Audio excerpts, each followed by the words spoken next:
all. This is Dr. Mobeen Sayed from drbeen.com. Welcome to one more show. So the discussion today is about age, advanced glycation and products, or glycation and aging, aging being the aging of us. Interestingly, the end product is called age, and we are talking about aging. So what happens is that when we take a lot of glucose, the glucose can unnecessarily, pathologically target our proteins and lipids and start coating them, start binding with them, sometimes permanently. So to understand this, first of all, let's look at this diagram and have our landscape for us. Number one, within the cell, there are enzymes, which are in the form of proteins mostly. These enzymes are performing various functions within the enzyme, within the cell. Then our cells are not sitting just by themselves. Our cells are sitting in an environment which is called extracellular matrix, or the structures present outside of the cell that allow the cells to be anchored in their place, that allow the cells to communicate with each other, that allow the cells to perform their functions more easily. These structures maintain an environment around the cells. So for example, there are elastin fibers that help us be flexible, help our tissues be flexible. Then there are collagen fibers which provide a structure to the tissue, plus they bind cells to each other, plus they help with the signaling, etc. And there are many other organic molecules and cells that are present in the extracellular matrix as well. So keep these three things in mind. The third thing being the RAGE receptor. So we are talking about age products, or advanced glycation end products, and there are cells actually have receptors on their surfaces to detect these products. These receptors on the cell surfaces are called receptor for age, or RAGE. So keep these three things in your mind as we go through this discussion. Now imagine here is a sequence of steps which happen when aging occurs, or when the advanced glycation occurs. So imagine here is a happy little cell. Let's say this is a cell in our airways. It is an epithelial cell that is facing, one side of it is facing the airway lumen, where the air is going out and coming out, where any dust or dirt or virus or bacteria that we inhale with the air is also going in. Now, these cells have a fluid layer on their surface side towards the air. And these cells have little hair-like structures on them, little cilia on them that beat like wipers, and they would move that fluid, so that fluid would catch the dirt and the dust and the virus and bacteria, and the cells would then move that like wipers, and that fluid will come up towards our throat. Over here now, either we'll spit it out or we'll swallow it. So you can imagine this is a very important function. If this function is not happening, if these cilia are not moving, we will immediately develop respiratory allergies and infections and respiratory diseases. Now imagine these red dots over here are extra amounts of glucose present. Maybe this person is diabetic and they're not controlling it very well, or maybe this person is not yet diabetic, but they just eat a lot of carbohydrates and there is a lot of glucose present in their environments. So what happens is this glucose that is present outside of the cell, and of course there will be a higher quantity of glucose inside the cell as well, this glucose start binding, start welding itself incorrectly to the cell surface proteins and lipids. Why? Because this glucose has an area where it is very highly reactive. So the glucose would start binding with the proteins, and that will be called glycation. Glycation is also called non-enzymatic glycation because there is no enzyme involved. The glucose just sits on its structure and just become permanent resident on that structure. So here glycation is happening, and then if you see here, the cell is now fully glycated and getting continuously glycating because the person continues to eat more carbs or is uncontrolled diabetic. So here now, or poorly controlled diabetic, let's say. So here now these cilia are not moving anymore because they are weighed down by the amount of glucose just unnecessarily attached to them. So is this epithelial cell performing its function? No. Is this person going to develop respiratory diseases? Yes. Any attack by a virus or a bacteria or allergen is going to easily knock down the respiratory system because the cells are not performing their function. Similarly, within the cell, there is an increased amount of glucose as well that is causing glycation of the enzymes within the cell. So even the intracellular functions, the functions inside the cell are also affected. And then not only that, the RAGE receptors are now also sensing the glucose and resulting in inflammation. So here if we take this cell that is heavily glycated now, let's see what is going on. Cell function, outside function is compromised, inside function is compromised. RAGE receptors are sensing the age products present in the environment, and the cell would start releasing inflammatory molecules. When the inflammatory molecules are released, that would cause inflammation of the surrounding cells. I'm sure that they are already inflamed because they're also experiencing age products. Plus the immune system cells are going to start accumulating over here. They would start arriving over here, and they would start a war against what? Against their own cells.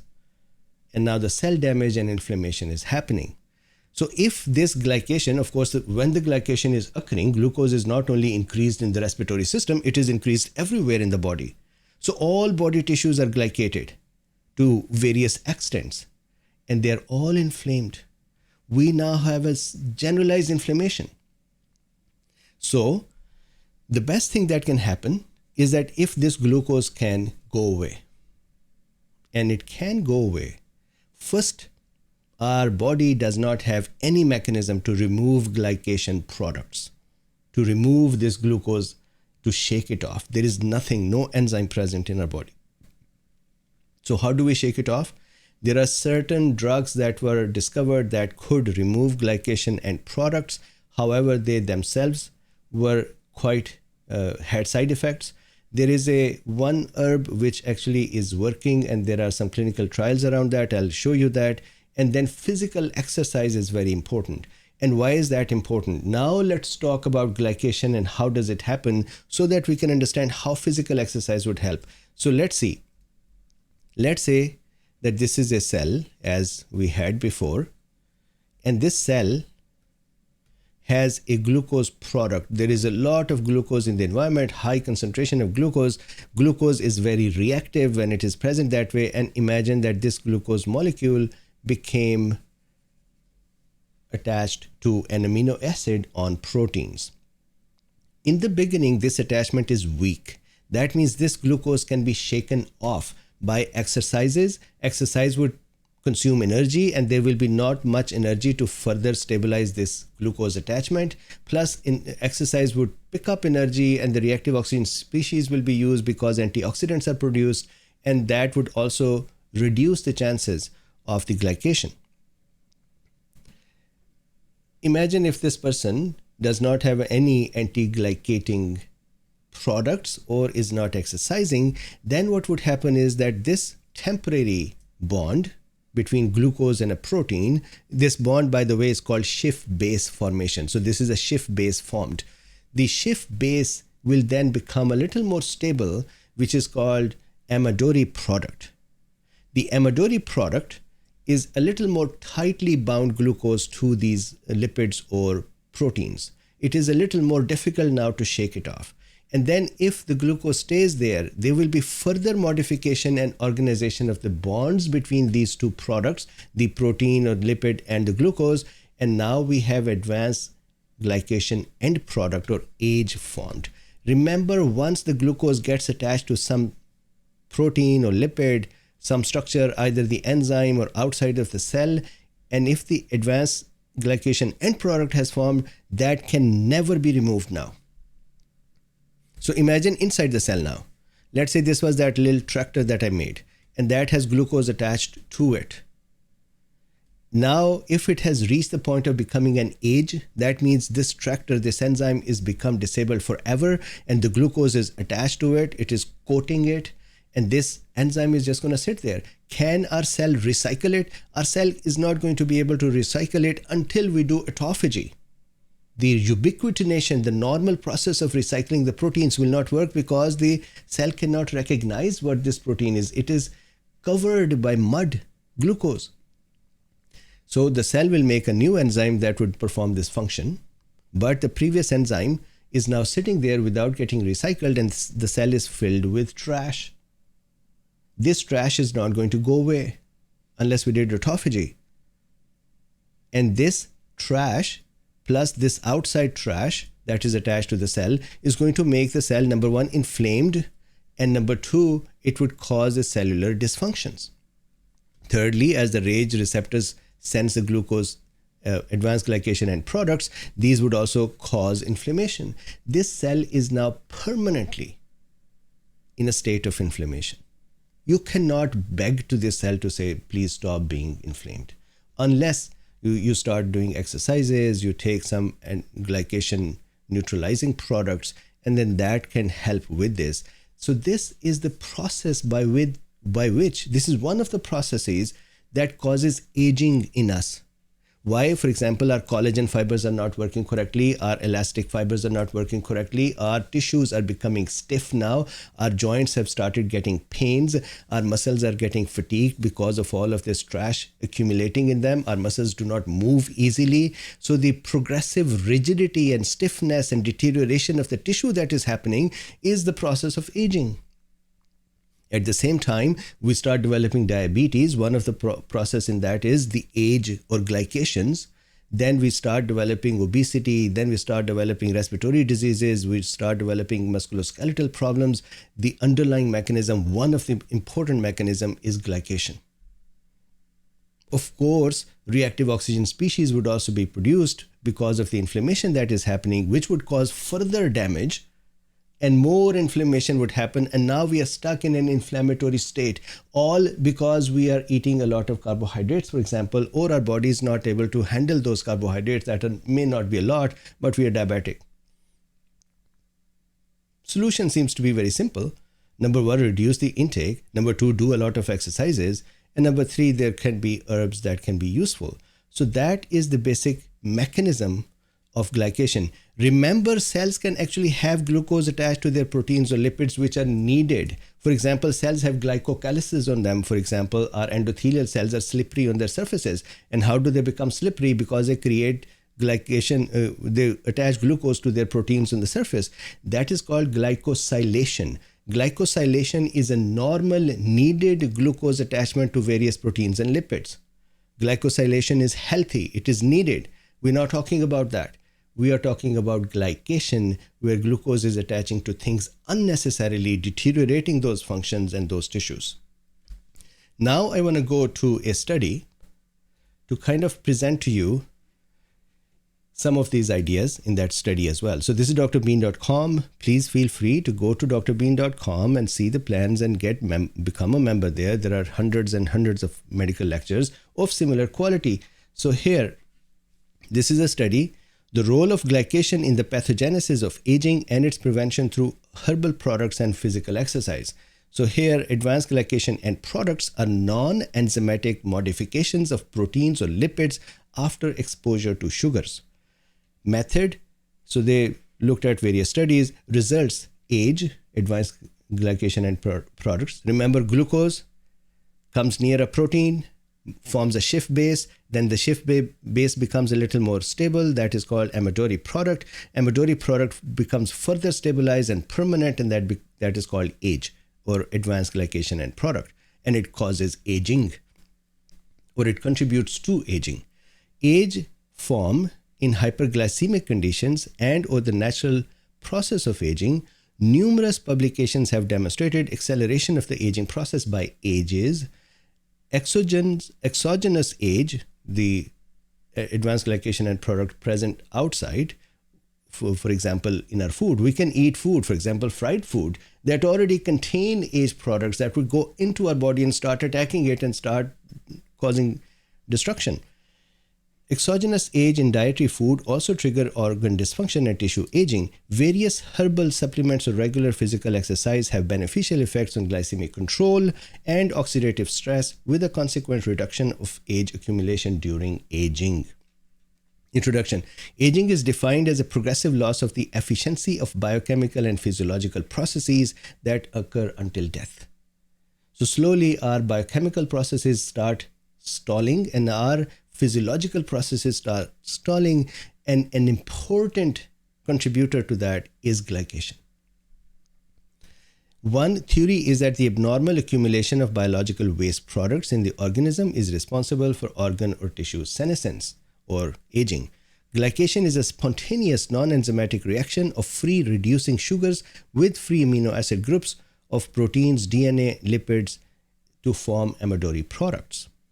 An amidori product undergoes a variety of irreversible dehydration and rearrangement reactions that lead to the formation of advanced glycation end products. And then they talk about the glycation process leads to the loss of protein function and impaired elasticity of tissues such as blood vessels, skin, and tendons. The glycation reaction is highly accelerated at the presence of hyperglycemic and tissue oxidative stresses. This implicates it in the pathogenesis of diabetic complications and aging, because there are no enzymes to remove glycated products from the human body. The glycation process matches well with the theory that the accumulation of metabolic waste products of aging. So then they have a number of other things, but if you see here, physical exercise can decrease oxidative stress in rodent animal models. Moderate physical exercise induces the expression of antioxidant enzymes, leading to the reduction of oxidative stress.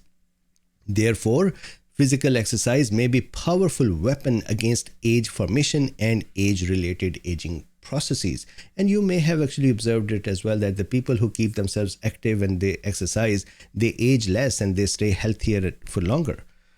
And then they talk about the definition of aging. Then they talk about role of aging. For example, aging, the age products in heart produce products, then in the lamina cribrosa, collagen, tendon, skin, vitreous body, and so on. Cell dysfunctions occur, vascular alterations occur, diabetic vasculopathies occur, and we saw this that there are 3 products. Finally, I want to just very quickly talk about some age inhibitors. So there was a product called aminoguanidine. It was a very good age remover, or the glycation remover, but it had a lot of clinical side effects. So it never went into trials. Then there was another one called age breaker, or N-phenylsilithiazine bromide, that also was not clinically successful. Then there are some other products as well. One of them was, so these are plant-based products. So let's look at some of them, possibly. Camphorol, genistein, quercetin, and quercitrin have been reported. Similarly, epicatechin has been also reported to be able to work with the glycated products in vitro and in vivo and remove them. And then, best of all, exercises. Here they are saying that so in a rat model, 12 weeks of moderate physical exercise reduced the contents of CML and RAGE in aortic vessel. Another study showed that rats subjected to treadmill exercise from late middle age to 35 months old had reduced age levels in cardiac tissue compared to age-matched controlled animals. In human subjects, lifelong trained athletes had 21% lower content of age crosslinks in the patellar tendon, the tendon for the knee joint, the frontal bone of the patellar's tendon, compared to age-matched untrained subjects. Recently, we also showed that positive effect of regular exercise on the renal accumulation of age. Specifically, regular exercise significantly prevented renal, kidney, age deposition in D-galactose-induced aging rats. So regular physical activity has been a beneficial contribution to physical capacity, hypertension, oxidative stress, and lipid metabolism. Especially physical exercises effectively inhibits reactive oxygen species generation and improves the activity of antioxidant enzymes. The higher energy demand induced by the physical exercise might reduce the pool of reactive intermediates available for glycation. So that is the discussion. What is the takeaway? Number one, glycation and glycosylation are the two processes of attaching glucose to the proteins and lipids.